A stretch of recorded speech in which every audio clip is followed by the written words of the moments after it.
Past to present کے اس علمی سفر میں خوش آمدید۔ یہ چینل آپ کو تاریخ کے گمشدہ اوراق، فلسفے کی گہرائیوں اور سائنس کے حیرت انگیز کرشموں تک لے جاتا ہے۔ آج ہم آپ کے لیے جوزف اے ٹینٹر کی شہرہ آفاق کتاب دی کولیپس آف کمپلیکس سوسائٹیز کے نایاب خزانے سے ایک انتخاب لائے ہیں۔ یہ اس سلسلے کا پہلا حصہ ہے۔ اچھا، تو آئیے اس پر غور کرتے ہیں۔ ذرا تصور کریں کہ آپ ایک گھنے جنگل میں کھڑے ہیں اور اچانک آپ کے سامنے ایک بہت بڑا پتھر کا بنا ہوا شہر نمودار ہوتا ہے جو اب بیلوں اور درختوں میں لپٹا ہوا ہے۔ یا آپ عراق کے صحرا میں ہیں جہاں ریت کے ٹیلوں کے نیچے دنیا کی قدیم ترین پڑھی لکھی تہذیب کے خنڈرات دفن ہیں۔ یہ جگہیں ایک بہت گہرا سوال اٹھاتی ہیں نا کہ یہاں کیا ہوا تھا؟ یہ عظیم تہذیبیں جو اپنے وقت میں دنیا کا مرکز تھیں، کیسے اور کیوں ختم ہو گئیں؟ آج ہم اسی سوال کی گہرائی میں اتریں گے جوزف اے ٹینٹر کی کتاب دی کولیپس آف کمپلیکس سوسائٹیز کی روشنی میں۔ ہمارا مقصد یہ سمجھنا ہے کہ انہدام یا کولیپس کا اصل مطلب کیا ہے، کیونکہ یہ صرف زوال یا تباہی سے کہیں زیادہ پیچیدہ عمل ہے۔ رہے ہیں کیونکہ یہی اس کتاب کا مرکزی نقطہ ہے۔ ٹینٹر کولیپس کو کسی قدرتی آفت یا کوئی ناگزیر تباہی کے طور پر نہیں دیکھتا، بلکہ وہ اسے ایک سیاسی، ایک معاشی عمل کے طور پر بیان کرتا ہے۔ یہ سمجھنا بہت ضروری ہے کہ جب ہم عظیم سلطنتوں کے خاتمے کی بات کرتے ہیں تو ہم دراصل ایک قائم شدہ سماجی ڈھانچے میں، جسے وہ سماجی پیچیدگی کہتا ہے، اس میں تیزی سے آنے والی ایک بہت بڑی کمی کی بات کر رہے ہوتے ہیں۔ یہ محض ایک سست زوال نہیں ہے جو صدیوں پر محیط ہو، نہیں، یہ ایک تیز رفتار، ایک ڈرامیٹک تبدیلی ہے۔ اچھا، تو آپ نے سماجی پیچیدگی یا سوشل کمپلیکسٹی کا ذکر کیا۔ یہ لفظ سننے میں بہت علمی لگتا ہے، تو آئیے یہیں سے شروع کرتے ہیں۔ اس کو تھوڑا آسان لفظوں میں سمجھائیں کہ اس سے مراد کیا ہے اور اس کا خاتمہ کیسا لگتا ہے۔ جی، یہ بہت اچھا سوال ہے۔ دیکھیں، سادہ لفظ میں پیچیدگی سے مراد یہ ہے کہ ایک معاشرہ کتنے مختلف حصوں پر مشتمل ہے اور وہ حصے آپس میں کیسے جڑے ہوئے ہیں۔ اس میں حکومت آ جاتی ہے، ایک بڑی بیوروکریسی، مختلف شعبوں کے ماہرین جیسے کاریگر، فوجی، پجاری اور کسان، یہ سب اس کا حصہ ہیں۔ یعنی جتنے زیادہ رولز اور جتنے زیادہ ادارے، اتنی زیادہ پیچیدگی۔ بالکل، اور اس میں معلومات کو سنبھالنے کے نظام جیسے تحریر اور ریکارڈ رکھنا اور ایک وسیع تجارتی نیٹ ورک بھی شامل ہے۔ اس کو سمجھنے کے لیے ایک جدید مثال لیتے ہیں۔ ایک چھوٹی سی سٹارٹ اپ کمپنی اور ایک بہت بڑی ملٹی نیشنل کارپوریشن کا سوچیں۔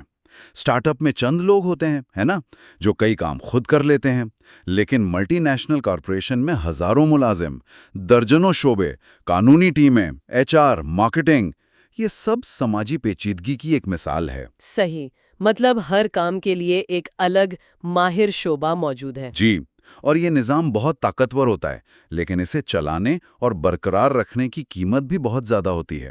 یعنی پیچیدگی مفت میں نہیں آتی، اسے برقرار رکھنے کے لیے توانائی اور وسائل کی ضرورت ہوتی ہے۔ بالکل، یہی ٹینٹر کا بنیادی استدلال ہے۔ وہ کہتا ہے کہ پیچیدگی مسائل کو حل کرنے کا ایک طریقہ ہے۔ آپ کو دشمن سے دفاع چاہیے، آپ ایک فوج بناتے ہیں۔ آپ کو آبپاشی کے نظام کو منظم کرنا ہے، آپ ایک بیوروکریسی قائم کرتے ہیں۔ لیکن ہر نئی پیچیدگی کی ایک قیمت ہوتی ہے: ٹیکس، وسائل، انسانی محنت۔ جب انہدام ہوتا ہے تو یہ تمام چیزیں تیزی سے ختم ہو جاتی ہیں، کیونکہ معاشرہ اب انہیں برقرار رکھنے کا متحمل نہیں ہو سکتا۔ تو یہ صرف بڑی سلطنتوں کے ساتھ ہی ہوتا ہے؟ نہیں، اور یہ ایک اہم نقطہ ہے۔ یہ صرف بڑی سلطنتوں کے ساتھ نہیں ہوتا۔ چھوٹے قبائلی معاشرے بھی اپنی قائم شدہ پیچیدگی کھو سکتے ہیں۔ انہدام ایک نسبتی عمل ہے جو معاشرے کے حجم کے لحاظ سے دیکھا جاتا ہے۔ ٹھیک ہے، تو ہم نے یہ نظریاتی فریم ورک سمجھ لیا کہ پیچیدگی کیا ہے اور اس کا خاتمہ کیسا لگتا ہے۔ اب اس کو حقیقی بنانے کے لیے کتاب میں تاریخ سے کچھ بہت ہی چونکا دینے والی مثالیں دی گئی ہیں۔ ان میں سے جو سب سے زیادہ نمایاں تھی وہ مائسینین یونان کی تھی۔ ہاں، مائسینین تہذیب ایک بہترین مثال ہے۔ تقریباً 1200 قبل مسیح میں یہ تہذیب، جو اپنے عظیم محلات، دولت اور تجارت کے لیے مشہور تھی، اچانک ختم ہو گئی۔ ان کے محلات جلا دیے گئے یا تباہ ہو گئے۔ ان کا تحریری نظام، جسے لینئر بی کہا جاتا ہے، وہ ہمیشہ کے لیے غائب ہو گیا، اور ماہرین آثار قدیمہ کا اندازہ ہے کہ آبادی میں 75 سے 90% تک کمی آ گئی۔ 75 سے 90%؟ یہ تو بہت زیادہ ہے۔ جی، یہ ایسا تھا جیسے کسی نے اچانک بتیاں بجھا دی ہوں۔ ایک منٹ، یہ جو تحریر کا غائب ہو جانا ہے، یہ بات بہت عجیب ہے۔ کیا اس کا مطلب یہ ہے کہ لوگ لفظی طور پر پڑھنا لکھنا بھول گئے، یا یہ کہ وہ ادارے جو اسے سپورٹ کرتے تھے وہ ختم ہو گئے؟ یہ ایک بہترین نکتہ ہے۔ یہ کوئی اجتماعی بھولنے کی بیماری نہیں تھی۔ ہوا یہ کہ وہ سماجی ڈھانچہ، وہ بیوروکریسی جس کے لیے تحریر ضروری تھی، وہ ختم ہو گئی۔ لینئر بھی بنیادی طور پر محلات کی بیوروکریسی کے لیے استعمال ہوتی تھی، سامان کی فہرستیں بنانے کے لیے، ٹیکس کا حساب رکھنے کے لیے اور انتظامی ریکارڈز رکھنے کے لیے۔ جب محلات تباہ ہو گئے اور مرکزی معاشرت بکھر گئی تو اس تحریری نظام کی کوئی عملی ضرورت باقی نہیں رہی۔ اچھا، تو اس کا استعمال ہی ختم ہو گیا؟ بالکل۔ ایک کسان کو اپنے کھیت میں ہل چلانے کے لیے لکھنا پڑھنا نہیں آنا چاہیے تھا، لہٰذا وہ مہارت جو ایک چھوٹے سے پڑھے لکھے طبقے تک محدود تھی، وہ اگلی نسلوں تک منتقل نہیں ہوئی کیونکہ اس کا کوئی فائدہ نہیں تھا۔ واہ، یہ تو بہت گہری بات ہے۔ یعنی مہارتیں تبھی زندہ رہتی ہیں جب معاشرہ ان کی قدر کرتا ہو اور ان کے لیے جگہ بناتا ہو۔ اچھا، ایک اور مثال جو ہمارے خطے سے زیادہ قریب ہے وہ وادی سندھ کی ہڑپا تہذیب ہے۔ وہاں بھی کچھ ایسا ہی نمونہ نظر آتا ہے نا؟ بالکل۔ ہڑپا تہذیب تو اپنی شہری منصوبہ بندی کے لیے مشہور تھی۔ انتہائی منظم شہر، نکاسیاب کا بہترین نظام، معیاری اینٹیں اور وزن کے پیمانے، یہ سب ایک مضبوط مرکزی اتھارٹی کی نشاندہی کرتے ہیں۔ جی، ان کے شہر تو آج کے شہروں سے بھی بہتر لگتے ہیں۔ صحیح کہا۔ لیکن اس کے زوال کے دور میں آثار قدیمہ کے شواہد ایک بالکل مختلف کہانی سناتے ہیں۔ بعد کے دور میں اینٹوں کا کام غیر معیاری اور بے ترتیب ہو گیا۔ پرانی عمارتوں کی اینٹیں نکال کر نئی اور ناقص تعمیرات میں استعمال ہونے لگیں، اور سب سے حیران کن بات یہ کہ شہر کی فصیلوں کے اندر مٹی بنانے والی بھٹیاں تعمیر ہونے لگیں۔ اوہ، تو آپ یہ کہہ رہے ہیں کہ یہ ایسا ہی ہے جیسے آج کل لوگ موٹر وے اکھاڑ کر اس کے پتھروں سے اپنے لیے جھونپڑیاں بنانا شروع کر دیں؟ یہ اس بات کی علامت ہے کہ اب کوئی نہیں ہے جو بڑے پیمانے پر عوامی منصوبوں کی دیکھ بھال کر سکے۔ بالکل یہی مطلب ہے۔ یہ ایک بہترین مثال ہے۔ جب لوگ عوامی املاک کو ذاتی استعمال کے لیے توڑنا شروع کر دیں تو یہ اس بات کی واضح علامت ہے کہ مرکزی کنٹرول ختم ہو چکا ہے۔ کوئی شہری منصوبہ بندی کا ادارہ نہیں رہا، کوئی قانون نافذ کرنے والا نہیں رہا، ہر کوئی بس اپنی بقا کے لیے جو کر سکتا تھا کر رہا تھا۔ یہ سماجی پیچیدگی کے خاتمے کی ایک عملی مثال ہے۔ اور میسوپوٹیمیا کا بھی ذکر تھا کتاب میں۔ جی، میسوپوٹیمیا کسے تہذیب کا گہوارہ کہا جاتا ہے، وہاں تو عروج و زوال کی ایک بہت لمبی تاریخ ہے۔ 7ویں سے 10ویں صدی عیسوی کے دوران وہاں ایک بڑا انہدام ہوا، جب آبادی 5000 سال کی کمترین سطح پر آ گئی۔ یہ ظاہر کرتا ہے کہ یہ عمل تاریخ میں بار بار دہرایا گیا ہے۔ یہ سب سن کر تو بہت تباہ کن لگتا ہے۔ ان لوگوں کے لیے زندگی کیسی ہوتی ہوگی جو اس انہدام سے بچ جاتے تھے؟ جب دھول بیٹھتی تھی تو منظرنامہ کیسا ہوتا تھا؟ اس کا عام آدمی کی زندگی پر بہت گہرا اور فوری اثر ہوتا ہے۔ ٹینٹر نے ماہر آثار قدیمہ کالن رینفری کے کام کا حوالہ دیتے ہوئے بتایا ہے کہ انہدام کے بعد کے معاشرے کی کچھ مشترکہ خصوصیات ہوتی ہیں۔ سب سے پہلے تو مرکزی اتھارٹی اور کنٹرول کا خاتمہ ہو جاتا ہے۔ یعنی ایک طرح سے مقامی سطح پر واپسی، ہر کوئی اپنے آپ کو سنبھالنے لگتا ہے۔ جی ہاں، بالکل۔ ایک متحد علاقہ چھوٹی چھوٹی کمزور ریاستوں یا سرداریوں میں بٹ جاتا ہے، جو اکثر آپس میں لڑتی رہتی ہیں۔ سابقہ دارالحکومت اپنی اہمیت کھو دیتا ہے اور اسے اکثر ترک کر دیا جاتا ہے۔ اور تجارت کا کیا ہوتا تھا؟ تجارت، خاص طور پر دور دراز علاقوں سے تجارت تقریباً ختم ہو جاتی ہے۔ لوگ درآمدی اشیاء کی بجائے مقامی طور پر دستیاب چیزوں پر انحصار کرنے لگتے ہیں، یعنی خود کفالت کا دور شروع ہو جاتا ہے۔ ٹیکنالوجی کا کیا بنتا تھا؟ ٹیکنالوجی اکثر آسان شکلوں میں واپس چلی جاتی ہے۔ عظیم یادگاریں بنانے کا علم اور وسائل وہ ختم ہو جاتے ہیں، اور جیسا کہ ہم نے مائسینین مثال میں دیکھا، خواندگی ختم ہو سکتی ہے، جس سے ایک تاریک دور شروع ہوتا ہے۔ اور سب سے بڑھ کر آبادی کے حجم اور کثافت میں تیزی سے کمی آتی ہے۔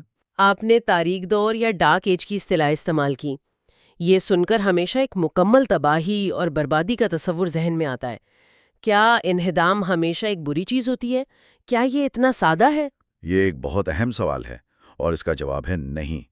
ٹینٹر اس بات پر زور دیتا ہے کہ ہمیں انہدام کو صرف منفی نظر سے نہیں دیکھنا چاہیے۔ چین میں مغربی زاؤ خاندان کے انہدام کے بعد متحارب ریاستوں کا دور یعنی وارنگ سٹیٹس پیریڈ شروع ہوا۔